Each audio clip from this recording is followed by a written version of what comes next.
Surprise, surprise, Tucker won power of veto yet again.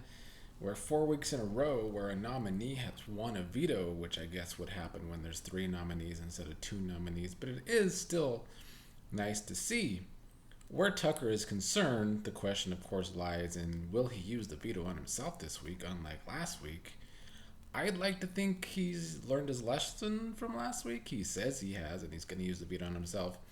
But there is already some plans in motion, mostly from Brooklyn, Chelsea, wanting to maybe try and convince Tucker that he needs to use the veto on somebody else, or Rubina's going to go up and could go out. They're trying to, I guess, blackmail or come up with an idea of how to blackmail Tucker to stay on the block by threatening Rubina's position. And could that work? Tucker and Rubina, they're not a real thing, as close as they continue to get to each other. And Tucker has been paranoid about her this week, but I still think Tucker can be talked into it, honestly.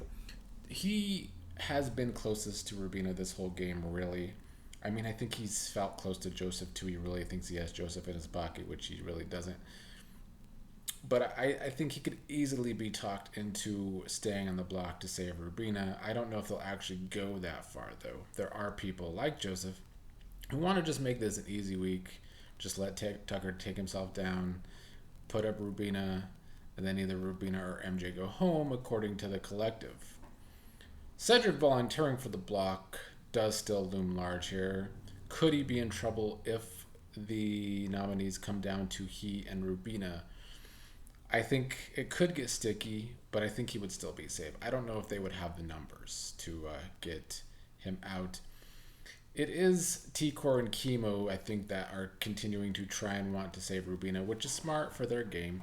Rubina does continue to be a close ally to them. My biggest problem with Rubina, I've been saying this for like 2 weeks now, she is kind of furniture. She is not really playing hard. Like, other people realize she could be in trouble this week. She herself does not realize that. She's kind of just been hovering around Tucker, and that's kind of become a lot of her game this week. And that's why she's in trouble, because she hasn't really made these other strong game ties that she should have. And then, of course, where T-Core and Kimo are concerned, they like to go over plans, but never actually put any plans into motion. Last night, they did talk a lot about how maybe they should flip the house upside down. Maybe they should go over to Tucker's side, use him as a shield. He's winning all these competitions. They know that there's other alliances within the collective that they're not a part of. They're kind of on the outskirts of that alliance. But by the end of the night, kind of saying, it might be too early to do that. It's like I said the last couple of videos where Kimo and T-Core are concerned. They're scared players. That's really what it comes down to for me. I still think T-Core has a lot more potential than Kimo as a player. Kimo loves to talk himself out of things, and I don't see him as a go-getter in this game whatsoever. T-Core, at least since the veto has been played, is at least trying to plant seeds to save Rubina. Joseph has been one of the people that kind of wants Rubina to go home this week, but T-Core's talked to him about how maybe it's best for the collective for MJ to go over Rubina, because some people in the collective can talk to Rubina, get information from Rubina, get straight answers from Rubina, and where MJ is concerned, not a lot of people in the collective can do that. Does MJ even have straight answers is the problem. And would MJ target Cedric, who's in the collective? Yes. T-Core's convincing Joseph and others, or trying to, that Rubina would put up Leah and MJ. Now, of course, if MJ goes home, I mean, who's Rubina gonna put up besides Leah in that scenario, I guess. But I like that T-Core's trying to save Rubina subtly. I still wish her and Kimo were a lot more aggressive. Maybe it is too early. I don't know. But you can't wait too long to actually start putting plans into action, because before you know it, you're at the bottom of a 8-person alliance when there's 8 people left. Like, that's going to be dumb. So sooner rather than later, they do need to do something. But I'll give T-Core some credit today, for once, for at least doing a little bit. planting seeds, trying to make something happen to save Rubina, because it is best for her and Kimo's game for Rubina to stay this week. And I think Rubina's only in trouble if she's nominated, which is likely right now. Quinn and Joseph have talked about that being the likely scenario. If it's Rubina versus Cedric, that's the main way Rubina probably goes this week. If it's Rubina versus MJ, I think a lot more people would want to vote out MJ. I mean, I guess it depends how big of a threat everyone sees Tucker and Rubina's connection. And, Tucker is a big target. He keeps winning these competitions. But is he really going after anyone besides Quinn and Cedric? I don't know. I could still see maybe Chelsea, Cam still wanting to vote out Rubina if it's Rubina and MJ.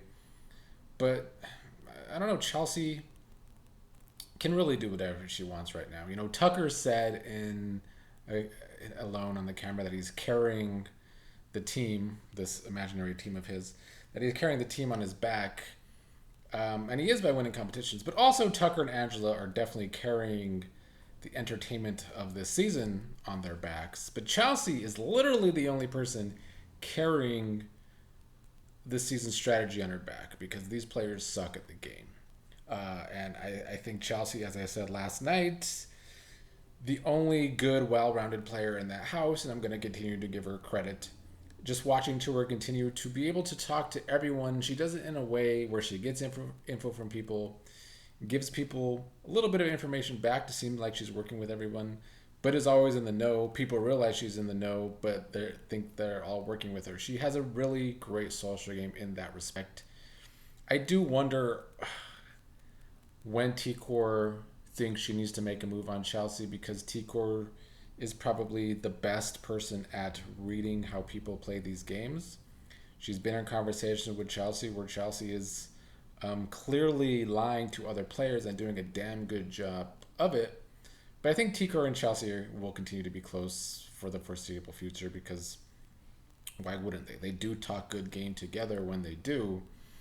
But yeah, I do love watching Chelsea play. I don't know what she really wants of this week. She knows she's not going to be able to get Leah on the block because Quinn's obsession with Leah. And Leah has obsessions of her own. Leah's been obsessing over Rubina the last couple days because of Rubina and Tucker's closeness. Leah just thinks she's just hot shit, and every guy in the house should be wanting her just because she has Cam and Quinn sort of wrapped around her finger. The fact that she can't get Tucker has been driving her crazy. But all the girls, of course, see that from Leah. There was a nice bashing session between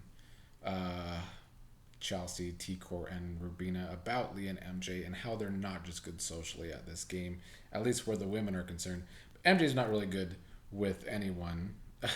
The way she talks to people, it's why she's literally has no real ties except for maybe Tucker, because Tucker has to work with the underdogs at this point. I see people upset that Tucker keeps winning things, and a lot of us were upset with Jag winning things last year, but the biggest difference is that Jag was evicted unanimously in the middle of last season, but a twist saved him. And then he started becoming the real comp beast when he was going up against a bunch of old women. So let's be real. At that point, those competitions last season were also very much physical, and of course Jag was going to beat most of the people he was left with. It was not impressive to me. And I'm not saying Tucker's wins are like super impressive, but they have been kind of different. But also Tucker's entertaining. That's the biggest difference. Tucker is entertaining, and people want to say, Tucker makes it boring because he keeps winning. We want to see better gameplay because Tucker's not good at the game. Yeah, Tucker's not good at the game strategy-wise right now, or socially for that matter. But who is? If Tucker's gone, you just have less entertainment with the same bad strategy going on. Nobody's bringing good strategy sans Chelsea with a little bit of T-Core, but T-Core never takes action. Quinn's all over the place, continuing to make mistakes. Like, who else is giving us gameplay?